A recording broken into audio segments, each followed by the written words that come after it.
Hey guys, आप सभी का एक बार फिर से स्वागत करता हूं मृत्युंजय क्लासेस के इस यूट्यूब चैनल में। इस वीडियो लेक्चर में हम एंशिएंट हिस्ट्री का एक पार्ट करने वाले हैं जो कि है महाजनपद। तो इस वीडियो लेक्चर में महाजनपद को कंप्लीट पढ़ने वाले हैं, ठीक है। तो वीडियो के एंड तक बने रहिए। तो चलिए वीडियो लेक्चर को स्टार्ट करते हैं।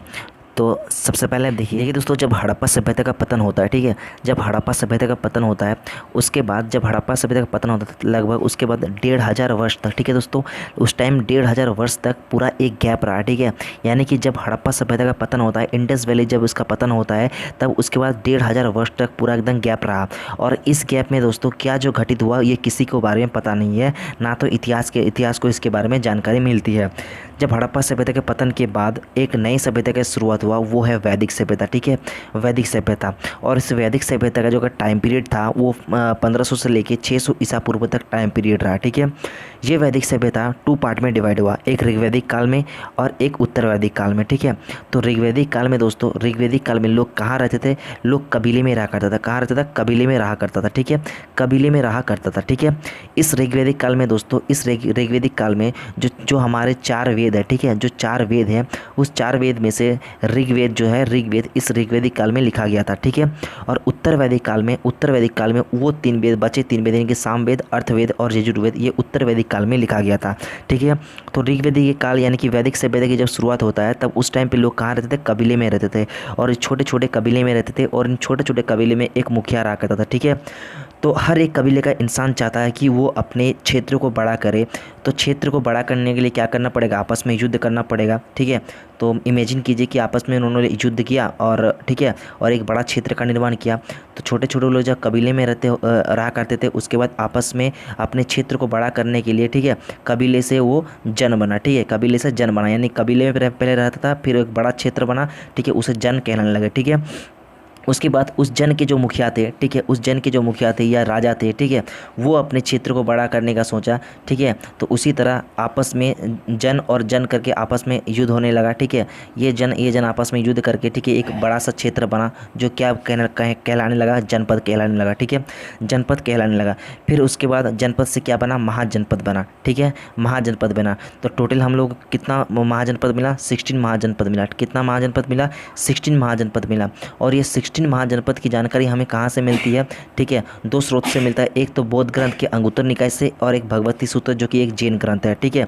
लेकिन अगर आपको एग्जाम में पूछा जाए कि 16 महाजनपद की जानकारी कहाँ से मिलता है तो वो कहाँ से मिलता है? तो अंगुत्तर निकाय जो कि एक बौद्ध ग्रंथ है, ठीक है, जो कि एक बौद्ध ग्रंथ है, ठीक है। चलिए आगे बात करते हैं। इसी समय जैन और बौद्ध धर्म का उदय हुआ, ठीक है, 2 धर्म थे, जैन और बौद्ध धर्म। इसी टाइम पे जैन एंड बौद्ध धर्म का उदय हुआ। चलिए नेक्स्ट बात करते हैं कुछ पॉइंट के बारे में। देखिए, जो कि 6ठी शताब्दी ईसा पूर्व में महाजनपद का उदय हुआ, यानी कि 6ठी शताब्दी में महाजनपद का उदय हुआ। यानी कि टाइम पीरियड की अगर बात करते हैं तो 600 ईसा पूर्व से लेकर 400 ईसा पूर्व तक आपका महाजनपद का उदय हुआ, ठीक है। महाजनपद काल में 2 धर्मों का उदय हुआ, ठीक है, एक जैन धर्म और एक बौद्ध धर्म, ठीक है। अब बात करते हैं 16 महाजनपद हम लोग को मिला। कितने महाजनपद? ठीक है, 16 महाजनपद मिला। वो 16 महाजनपद में से आपको सिर्फ उसका कैपिटल याद करना पड़ेगा, ठीक है, कैपिटल जो कि आपके एग्जाम के पॉइंट ऑफ व्यू से इंपॉर्टेंट रहता है, ठीक है। जैसे कि आ गया सबसे पहला था काशी। काशी जिसका कैपिटल हो गया आपका वाराणसी, ठीक है, ये आपका कैपिटल सब याद करना पड़ेगा। उसके बाद अंग जिसका कैपिटल हो गया चंपा जो कि आपका प्रेजेंट टाइम में बिहार में है, ठीक है। कौशल का कैपिटल हो गया श्रावस्ती। वत्स का हो गया कौशाम्बी। मगध का हो गया गिरिब्रज, ठीक है। वज्जी का हो गया वैशाली। मल्ल का हो गया कुशीनगर। मत्स्य का हो गया विराटनगर, ठीक है। उसके बाद कुरु का कैपिटल हो गया इंद्रप्रस्थ। चैदी का हो गया शक्तिमती। अश्मक का हो गया पोतना या पोटिल आप कह सकते हैं, ठीक है। सूरसेन का हो गया मथुरा। अवंती का हो गया उज्जैन, ठीक है। उसके बाद देखिए अवंती जो है, अवंती इसका कैपिटल हो गया उज्जैन। और अवंती का 2 राजधानी था, ठीक है, एक उत्तरी अवंती की जो राजधानी थी वो उज्जैन और दक्षिण में महेशमती, ठीक है।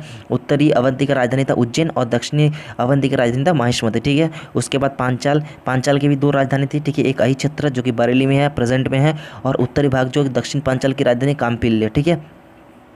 उसके बाद गांधार जिसका कैपिटल तक्षशिला। उसके बाद कंबोज जिसका कैपिटल हो गया हाटक या फिर राजपुर, ठीक है। ये जो कंबोज है ये घोड़ों के लिए प्रसिद्ध था ये जगह, ठीक है।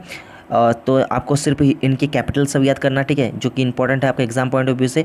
तो आप पूरा आपका 16 महाजनपद का कैपिटल याद कर लीजिएगा।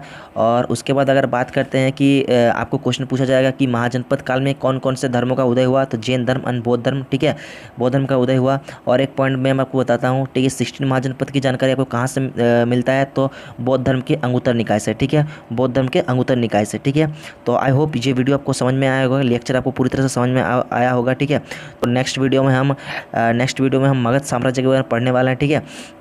हम बात करते हैं जो मगध था, ठीक है, यानी कि अगर बात करते हैं 16 महाजनपद में अगर सबसे बड़ा महाजनपद की बात किया जाए तो वो कौन सा था, मगध था, ठीक है, मगध था। तो हम नेक्स्ट वीडियो लेक्चर में हम मगध को पूरी तरह से कंप्लीट पढ़ेंगे कि आखिर ये मगध सबसे बड़ा महाजनपद क्यों बना, कैसे बना, ठीक है, इसके बारे में डिस्कस करने वाले हैं। और मगध में कितने वंशों ने शासन किया, तो ये सब हम नेक्स्ट वीडियो लेक्चर में डिस्कस करने वाले हैं। तो आई होप ये वीडियो लेक्चर आपको अच्छा लगा होगा। तो वीडियो लेक्चर अगर अच्छा लगा तो वीडियो को लाइक कीजिए, शेयर कीजिए। चलिए मिलते हैं नेक्स्ट वीडियो में, तब तक के लिए बाय बाय, टाटा।